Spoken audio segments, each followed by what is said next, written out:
Alright everybody, I'm sorry, my last video did not capture any video of what I was doing on the screen, so I'm going to show you really quickly just this assignment one more time. So you're going to start with a piece of paper. You are going to take that paper and make it into a square. So we have a rectangle. So in order to make it into a square, you're going to take the top corner and you're going to make it just flush with that other side. And then you're going to press it down so that it makes a triangle. Then you're going to go get some scissors from that table over by the door and you're going to cut off that excess paper on the bottom. Sorry, bear with me.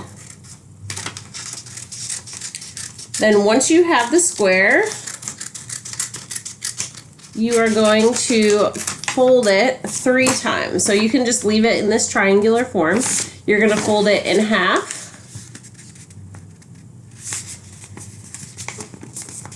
And then you're going to fold it in half again. And I don't know if Mr. Hoppa is going to show you the other video, but basically what we're doing is we're creating a nameplate for your sketchbook. So this is going to go on the front of your sketchbook so that you can easily identify your sketchbook from other sketchbooks. So you're going to take this triangle and then you are going to write your name in the space. So obviously if you just write your name with normal letters, it's not going to be that interesting. So usually I like to use bubble letters and I like to try to take up a lot of space with it just so it's more entertaining to kind of look at, makes more noise. Bear with me here. I know this video is just of my closet, but I'm making it the morning before school because the other video didn't work. So fill the space. If you wanted to add like other lines or other things in it, you can. You can make it as interesting as you want to. Please use your creativity. I will show you mine in just a sec. So this is what I have. I just wrote my name in bubble letters. I have all this like space at the top and on the side. So I can add some other lines. Make it a little bit more interesting.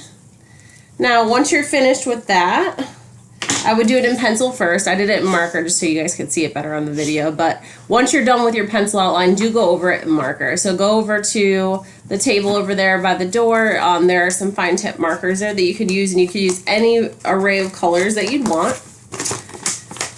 And then color all those letters so that way you can see them better when you open it. So that way you could trace it through. So basically once you're done with that first triangle, you're just going to trace it a whole bunch of times until the whole paper is full. So you're just going to fold this underneath and then you can see it through on the other side. So if you have trouble seeing it through on the other side, you can use like a phone flashlight. You can use the windows. You can use the windows that go into the hallway if you need to. Whatever you need to kind of be able to see it a little bit better. Sometimes even if you trace over on this one again, it'll bleed through. So that way you can just see it right through on the other side of the paper.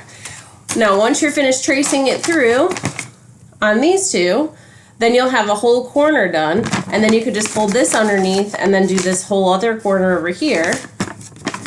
That way once you have all the half done, you could just fold it under and trace it through on the bottom half. So that way everything is written out for you. Now it will mirror your name, so it won't look the same every time you do it. Every other one's going to be upside down, and that's what it's supposed to look like because we're trying to go for symmetry here. So this is called radial symmetry, where you could fold it any direction and it'll match up.